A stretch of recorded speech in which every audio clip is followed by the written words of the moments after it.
Oh, hey comic dudes, didn't see you there. I was too busy eating my pizza! Okay, maybe it's not the healthiest thing in the world, but that's not what pizza is about. Pizza is about enjoying something you love and something that's nice. But I can feel my arteries clogging just by looking at this thing, which increases the temptation. But today I want to delve into a game that I like to call Pizzatower. I like to call it that because that's the name of the game. So let's just get straight into the Pizzatower. Pizzatower was released back in January of 2023, but had a development cycle of around 5 years or so, which is pretty insane. That much time spent working on the game led it to be extremely polished. Right now, it's one of the highest rating games of all of Steam with an overwhelmingly positive score. Now, with all of this praise, you may be wondering, what is Pizzatower? Well, I'll let the game describe itself. Pizzatower is a fast-paced 2D platformer inspired by the Wario Land series, with an emphasis on movement, exploration, and score attack. Featuring highly stylized pixel art inspired by cartoons from the 90s and a highly energetic soundtrack. Wow, thank you Pizzatower, very cool. Well, I guess there's no better thing to do than do a super review, Steam review, where we take a random game, or just a game from Steam, and we analyze it, and then we review it, and we see if it's good. We're doing this. I like pizza.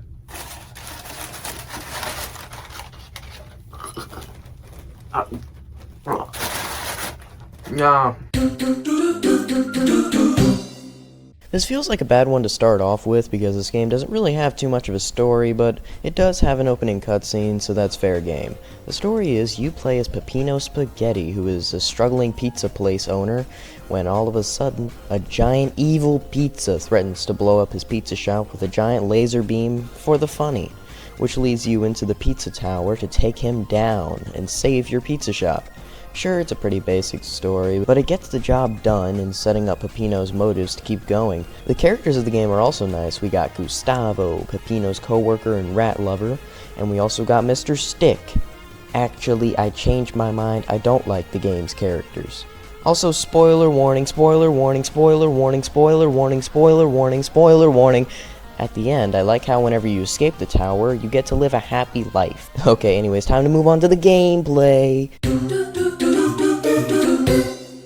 The gameplay of Pizzatower has to be the most responsive and fluent movement of any video game I've ever played. The move you'll be performing for the majority of the game is the Mach Run / dash / whatever you call this.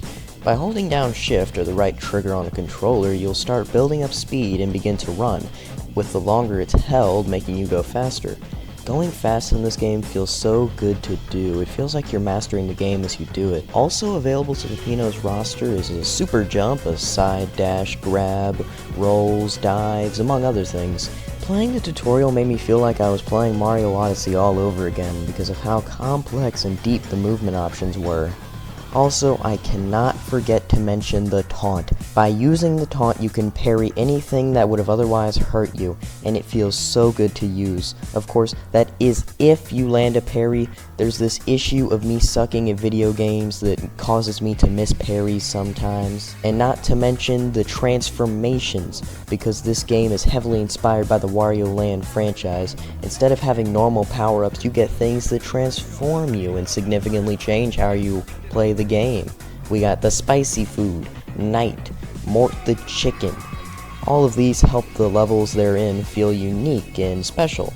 Also, the art style of this game is so amazing. It draws inspiration from 90s cartoons like Ren and Stimpy and Courage the Cowardly Dog. Now, I would say that I watched these as a kid, but I was too busy being a Disney Channel kid. One last general mechanic is how at the end of every single level is a John Pillar, who once you destroy, you'll have to run back through the level in a pizza time escape sequence before time runs out. I never died in one of these, but the fact that the timer was there made me really nervous beyond all reason. Now with all this general stuff out of the way, we can get into the nitty-gritty of the details.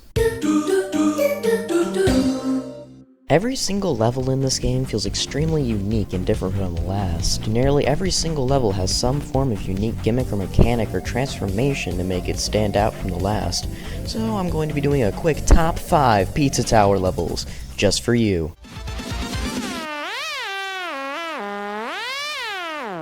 At the 5th spot on our roster, we have Gnome Forest. This is the level where we're introduced to the second playable character, Gustavo and Brick, who I greatly enjoy playing as. Besides that, this level is just a lot of fun to blast through, and that's why it's my number 5 pick. In the 4th spot, we got Oregano Desert. I really love this level. The music is probably my favorite track out of the entire game's soundtrack, and the mechanics are super fun. My favorite part is probably all of the stupid cows because they have zero life and just look like cardboard cutouts, and that is why I love them. For numbers 3, we have Don't Make a Sound. This entire level is just a big FNAF reference, so I'm a tad biased because I am a pretty big FNAF fan. This level is a stealth level, which makes it pretty fun to traverse carefully, or you could throw caution to the wind and just try to zoom past all of the evil Toppins with blatant disregard for your own safety. For second place, we have Pig City. This is the longest level in the game, but it doesn't really feel like it. This is the second level that has Gustavo and Brick as playable characters, which also adds to the fun value. This level also has you getting the different Toppins by entering taxis that lead to completely different areas, which makes the length of this level feel completely optional.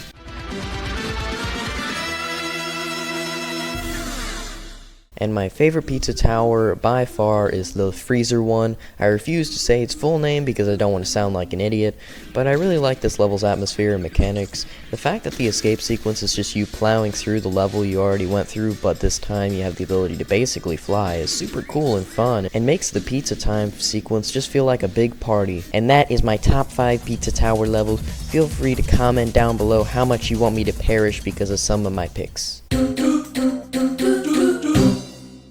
Now, if you know me, you know that I love needless collectibles in video games. It turns an already good game into a masterpiece, and this game is no different. Each level has 3 secrets, which are basically just platforming challenges that'll take about 30 seconds to complete, giving you many points from completing them perfectly.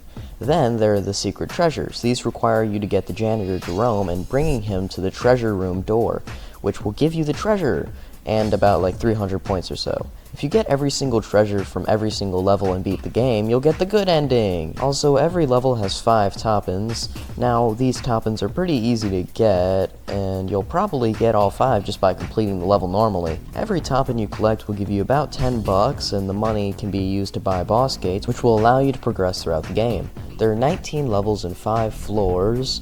There are also 3 achievements for each level with varying levels of difficulty from I did it. 2. Whoa! Each level has a ranking system based on how many points you get in them, with the best rank being the P rank. This rank requires you to get all the Toppins, all the secrets, the treasure, enough points for an S, but the entire time you have to not lose your enemy kill combo. This is literal purgatory, and each bit of progress you make, your save file's percentage will increase. Hello everyone, I have to shortly pause your normally scheduled broadcast to bring you an advertisement for the greatest pizza shop in town, Cayden Cooks Pizza. Now, we have not only the greatest frozen pizza, we only have one dish of ingredients. So if you want the highest quality ingredients inside of your Cayden Cooks Pizza, you can only go here. Top 10 reasons why you should come to my pizza place. Number 1, please. Number 2, refer to 2. Number 1, 3, please come to my pizza shop. I need the money. And here we have a testimony as to how good my pizza is. Take it away, Balloon Man. The pizza tastes fine. Well, now you heard it here first, folks. There is no better time to get some yummy, yummy pizza than now. Do it!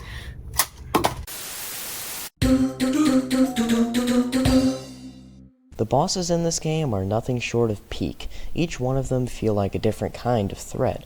The first boss, Pepperman, is pretty simple to defeat, but makes for a pretty epic encounter.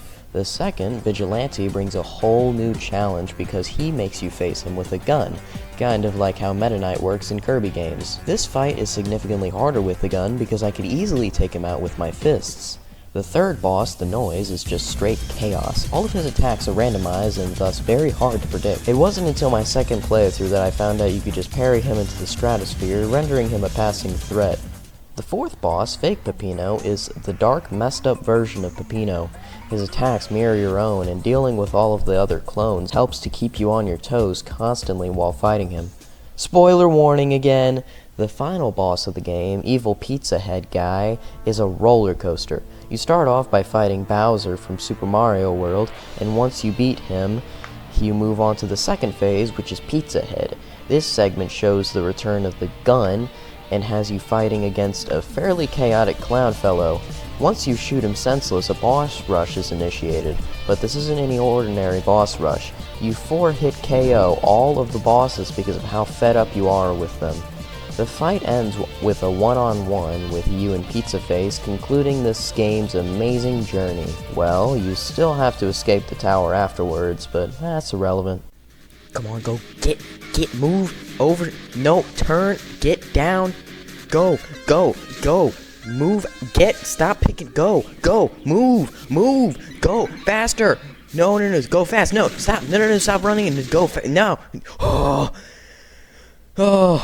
I did it, I won, yeah, I won, yeah. Man, maybe the real pizzas were the towers. What's this? Final Judgment? Yo, this is dope. Oh no, is he gonna judge my status? Nice. Yo! You know, I am pretty fast. That's the truth. And that's Pizza Tower. I was gonna have a bootleg Noise plushie for this episode, but sadly, it turns out it's going to be coming in a week after this video comes out, so I guess I can't really do that. Anyways, I hope you all enjoyed this episode of Super Steam review. I did. I'm gonna have to give this a 9 Super Steams out of 10 Super Steams, because I liked it. Good game. Make sure to subscribe for more Pizza Tower content. Make sure to subscribe for more banger Pizza Tower content. This is truly the greatest game ever. Well, guys, I hope you enjoyed the video. This one took a while to make, because the thing that took the longest, I'd say, was probably making the art for the transitions. That definitely took a really long time. But yeah, I really hope you guys enjoyed this video. Up on the screen, of course, are the channel members. Can't forget those. So those are on screen right now as well. Yeah, I really hope you guys enjoyed the video. Next video, I'll just give you guys like a hint as to what it's gonna be like. It's gonna be a video. I was gonna say something there, but then I was like, it'd be way more funny if I just didn't say anything and kind of kept you guys on your toes. Because keeping you guys on your toes is awesome. Okay, anyways, video over. See you guys Pizza Tower next time.